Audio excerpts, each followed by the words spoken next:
Oh! Oh! Oh! Yeah, I know, it's been a while. Hello, and welcome to TV Burp! Jessica Chastain has magic powers which she tries on her daughter. Yeah, can one of you guys fall off just to make it funny? Just one of you fall. We discover that Kevin McLeod isn't a very good fly ball player. Over here. And Bear Grylls washes his hair after putting it off for some time.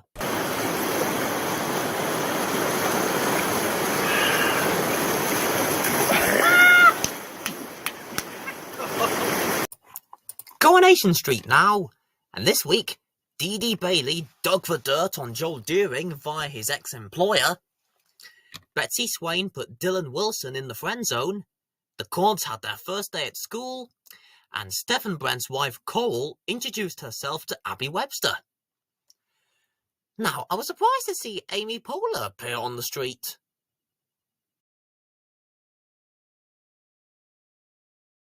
And then I saw Jeremy Vine.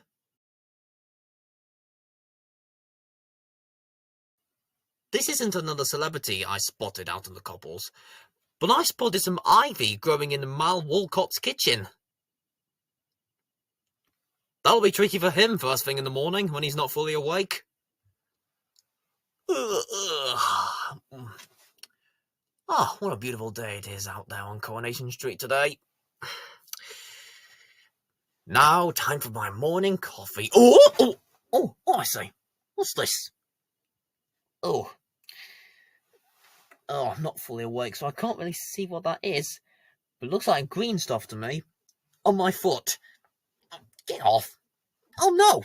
It's tangled. Get off me. Oh.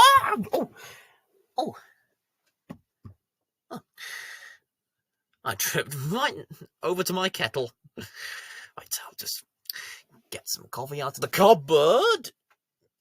Why is the cupboard green as well? Ah! And my walls. Ah! And my counter. Come on, I need to wake up. Oh my goodness. This green stuff. It's ivy. Help. Why is there ivy growing in my kitchen? Somebody tell me, for the love of God! Whilst on her way to collect the quads from school, Gemma Winter Brown decided to wear pom-poms on her head.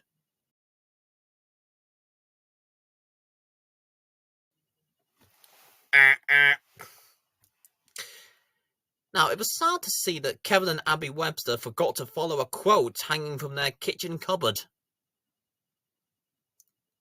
Just be happy.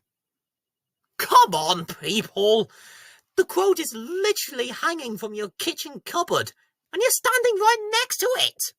So just look at the quote that you're standing right next to, and then those frowns of yours will turn upside down.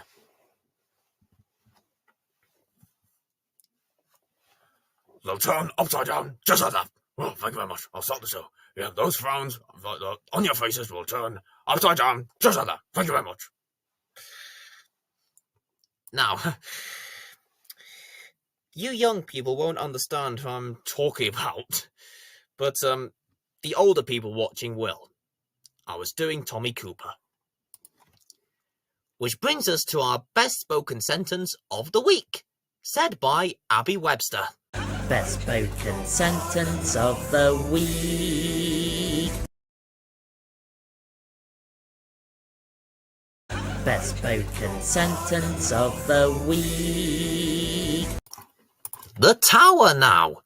And this week, a stabbing led DS Sarah Collins into the path of an undercover unit led by Kieran Shaw. And Lizzie Adama was back at Farlow balancing being a DC with family life. Now, it was nice to see a square version of the Scottish flag make an appearance.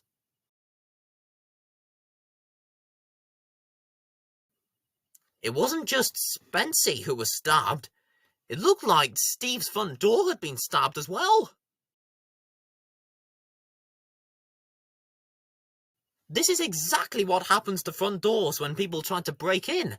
They're standing there with their axe right outside the front door, and they've tried the lock, but they can't get in, and obviously they've got no key, so they're just banging at the door with their axe, trying to chop it down, making holes in it, and once it's been cut enough, the door, just like us humans, bleed, as you can see with Steve's front door.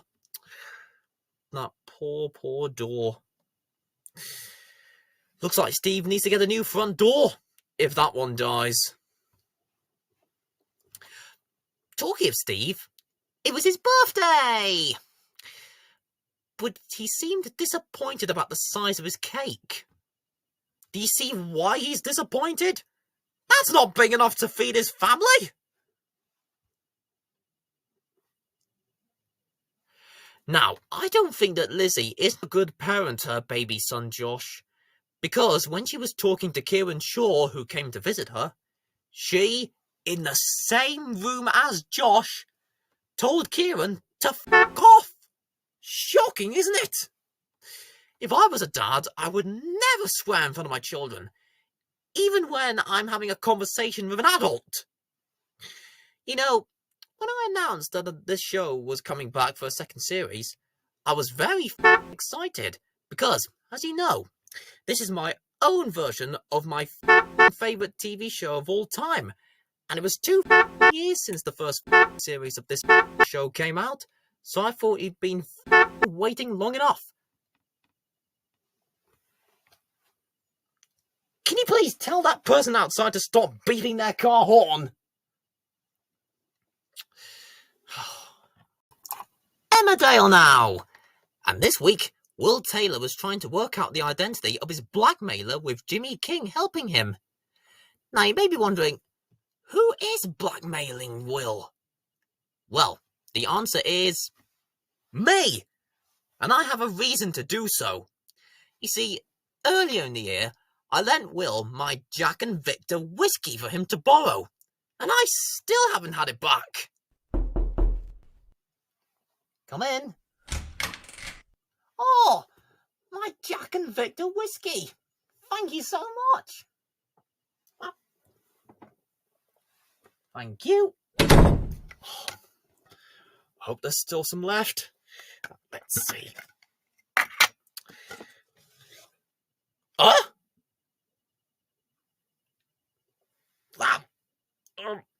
Well. Oh.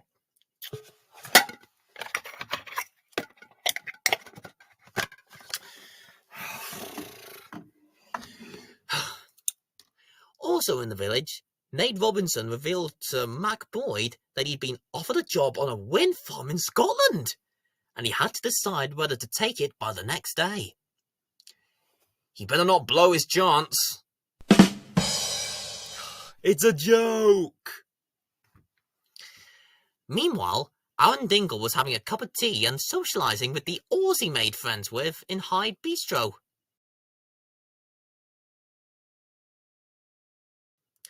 Now, I spotted a pointless poster in Cafe Main Street. Is your water bottle empty? Let us refill it for you. We can fill our water bottles up ourselves, you know. See? Ryan agrees with me. Look at that face. Now, Charity Dingle did it in 2005. Lisa Dingle did it in 2009. Now Belle has learned to make the noise of the symbol that leads into the end credits.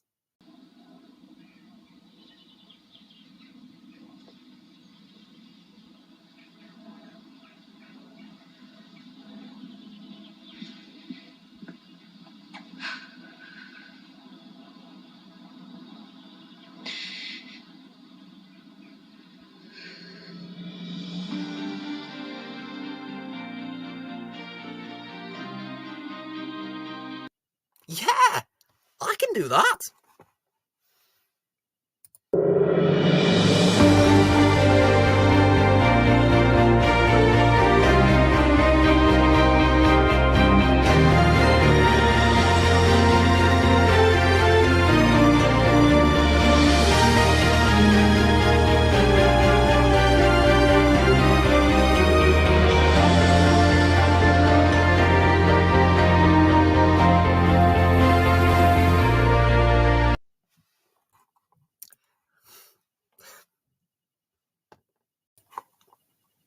Big Cats 24/7 now. A 6-month expedition following lions, leopards and cheetahs in the Okavango Delta. If you haven't seen the first episode, there was a wild fire. And in this episode, the team's base camp was out of danger, but the fire continued to burn south of the camp overnight. Before dawn, the team headed out to see its impact and to find out if the big cats were okay. During the journey, one of the guys told us they were about to cross where there used to be a bridge, and there was absolutely nothing now. Wait, so they were going to drive over nothing? They're not going to get very far if they drive their vehicles over nothing. So we're about to cross where there used to be a bridge, and there's absolutely nothing now.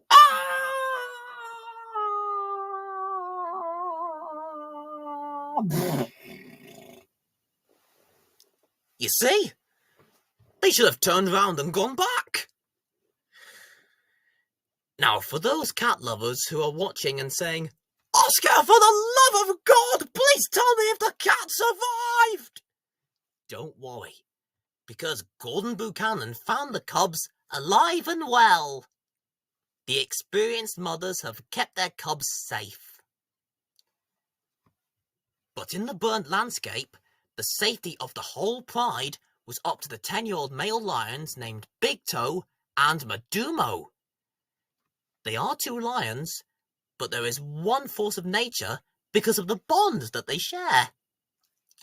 Now, looking at those 2 lions and admiring how amazing they look, I want to say this. I like Big Toe and I like Madumo, but which is better? There's only one way to find out. Fight!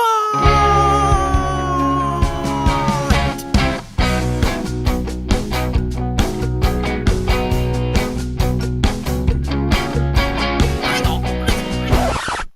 Where are those lions? Oh. Hello? What? They love each other so much that they refuse to fight each other.